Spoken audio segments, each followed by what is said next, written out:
transform any video into any element. It is very easy to transform by morphing add there. It is very easy.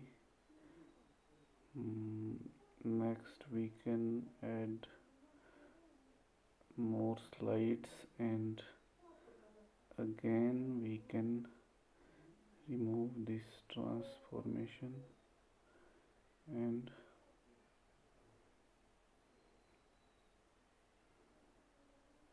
we can shift this to there. Okay, now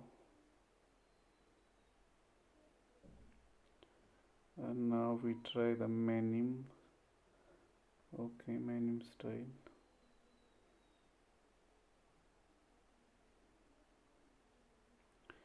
Okay, now we transform. We want M from element 1.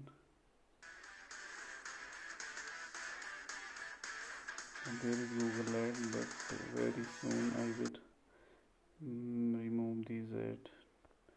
Make easy. Okay, now